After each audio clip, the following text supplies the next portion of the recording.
주님의 이름으로 은혜와 평강을 기원합니다. 사무엘하 3장 성경 칼럼. 요절 14절, 37절. 제목 판단, 능력, 행동, 영성.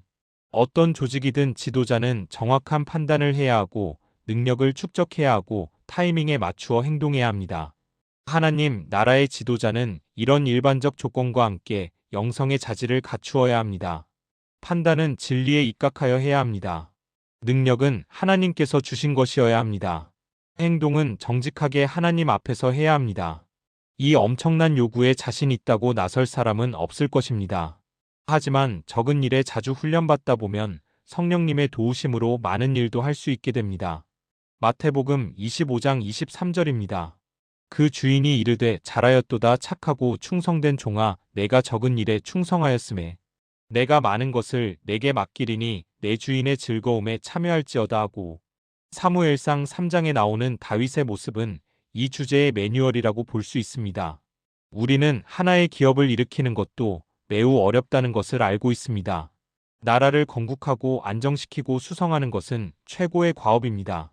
사울 사후에 유다와 이스라엘로 나누어진 이 시기가 얼마나 복잡할 것인지는 능히 짐작이 갑니다. 유다의 다윗은 점진적인 흥왕으로 가고 있습니다. 반면에 사울의 후광으로 왕이 된 이스보셋은 실권을 아브넬에게 뺏긴 채 쇠퇴하고 있습니다. 사무엘하 3장 6절입니다. 사울의 집과 다윗의 집 사이에 전쟁이 있는 동안에 아브넬이 사울의 집에서 점점 권세를 잡으니라. 사울의 첩을 통관한 아브넬이 이스보셋과 내분이 생기고 책망받은 아브넬이 배신합니다. 사무엘하 3장 8절입니다. 아브넬이 이스보셋의 말을 매우 분하게 여겨 이르되 내가 유다에게 머리냐? 내가 오늘 당신의 아버지 사울의 집과 그의 형제와 그의 친구에게 은혜를 베풀어 당신을 다윗의 손에 내주지 아니하였거늘.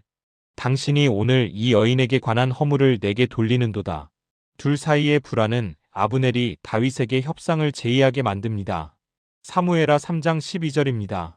아브넬이 자기를 대신하여 전령들을 다윗에게 보내어 이르되 이 땅이 누구의 것이니이까 또 이르되 당신은 나와 더불어 언약을 맺사이다. 내 손이 당신을 도와온 이스라엘이 당신에게 돌아가게 하리이다 하니. 다윗은 투항한 아브넬과 협약하고 통일 왕국을 위해 출발합니다. 여기서 우리는 다윗의 이해하기 어려운 한 가지 판단을 만나게 됩니다.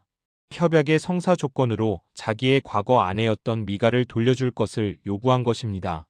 사무엘하 3장 13절입니다. 다윗이 이르되 좋다 내가 너와 언약을 맺거니와 내가 내게 한 가지 일을 요구하노니 나를 보러 올 때에 우선 사울의 딸 미갈을 데리고 오라 그리하지 아니하면 내 얼굴을 보지 못하리라 하고. 아브넬은 다윗의 요구를 신속하게 이행합니다. 14절부터 16절. 사울의 딸이며 구구한 사연 속에 남의 아내가 된 여인을 데려오라는 것은 그 가정을 깨는 비인도적 행동으로 보입니다. 그러나 다윗의 이 행동은 이전의 잘못된 절차를 돌려놓으려는 목적이 있습니다. 자의로 이혼한 것이 아니었기에 다윗은 본부인에 대한 도리를 다한 것입니다. 나아가 미갈을 사울의 딸로 지위를 회복시키려는 목적도 있었습니다. 자기를 죽이려는 사울 왕가였지만 괴념치 아니하고 영광을 보존해 줍니다. 이것은 다수 지파로 조성된 이스라엘 백성의 마음을 보살피는 것이고 화합의 결과로 나타납니다. 이 흐름은 아브넬이 요압에 의하여 살해당한 사건의 후속 처리에서 더 깊게 나타납니다. 요압이 아브넬을 죽인 것은 동생 아사엘의 원수를 갚는 것과 함께 실세 간의 쟁투가 깔려 있습니다. 백성들이 얼마든지 다윗과 요압이 합작하여 아브넬을 죽였다고 오해할 수 있었습니다. 이때 다윗이 한 행동은 아브넬에 대한 진정한 애도와 요압에 대한 저주였습니다. 28절부터 29절. 자신의 조카이며 개국 공신인 요압에 대한 처리는 쉽지 않지만 공의에 의한 통치를 실천합니다. 나아가 금식을 단행함으로 연대 책임을 지고 하나님께 회개합니다. 31절부터 35절. 진실한 다윗의 행동에 백성들은 한마음이 되었습니다. 사무엘하 3장 36절부터 37절입니다. 온 백성이 보고 기뻐하며 왕이 무슨 일을 하든지 무리가 다 기뻐하므로 이날에야 온 백성과 온 이스라엘이 넬의 아들 아브넬을 죽인 것이 왕이 한 것이 아닌 줄을 아니라. 다윗은 나라의 근본이 정치 군사적 위용에 있는 것이 아님을 알고 있습니다. 겸손하게 하나님의 통치를 받아야 한다는 것을 보여주었습니다. 하나님 중심의 사고와 힘과 행동을 할 수 있는 훈련은 한이 없습니다.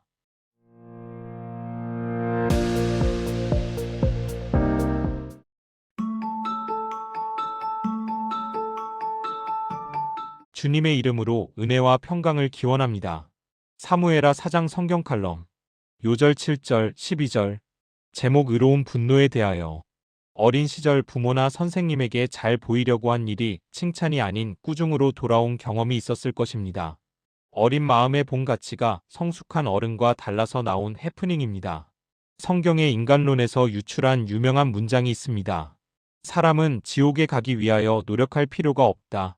그냥 살다 보면 지옥에 가 있을 것이기 때문이다.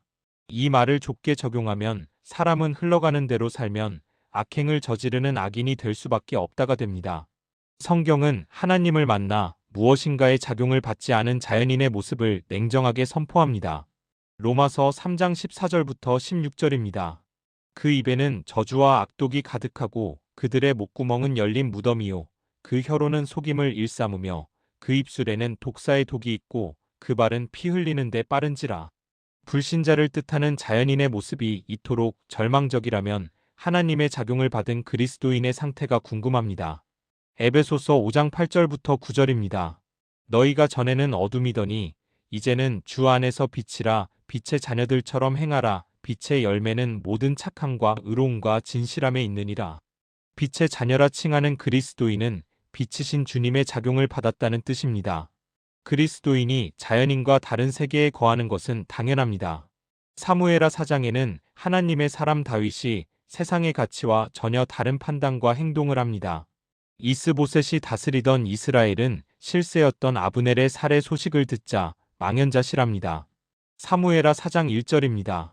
사울의 아들 이스보셋은 아브넬이 헤브론에서 죽었다 함을 듣고 손에 맥이 풀렸고 온 이스라엘이 놀라니라. 기울어지는 해는 어쩔 수 없고 국운이 다한 상태이지만 기회주의자는 악행을 멈추지 않습니다. 우리는 불신자가 중간지대가 아닌 마귀 영역에 거한다는 분별력을 가져야 합니다. 마귀 영역은 거짓말과 욕심과 살인으로 버무려져 있습니다. 요한복음 8장 44절입니다. 너희는 너희 아비 마귀에게서 났으니 너희 아비의 욕심대로 너희도 행하고자 하느니라. 그는 처음부터 살인한 자요. 진리가 그 속에 없으므로 진리에 서지 못하고 거짓을 말할 때마다 제 것으로 말하나니 이는 그가 거짓말쟁이요 거짓의 아비가 되었음이라. 탐욕스럽고 비열하고 사악한 열심을 가진 내각과 바하나가 등장합니다. 2절부터 3절. 침상에 있는 자기의 주군인 이스보셋을 잔인하게 죽이고 머리를 잘라 의기양양하게 다윗에게 달려옵니다. 사무엘하 4장 7절부터 8절입니다. 그들이 집에 들어가니 이스보셋이 침실에서 침상 위에 누워 있는지라 그를 쳐 죽이고 목을 베어 그의 머리를 가지고 밤새도록 아라바 길로 가 헤브론에 이르러 다윗 왕에게 이스보셋의 머리를 드리며 사울의 아들 이스보셋의 머리가 여기 있나이다. 여호와께서 오늘 우리 주 대신 왕의 원수를 사울과 그의 자손에게 갚으셨나이다 하니 그들은 다윗이 크게 기뻐하며 큰 상을 줄 것이라고 예상했을 것입니다. 다윗이 하나님의 작용을 받은 착함과 의로움과 진실함의 사람이라는 것을 상상도 못했습니다.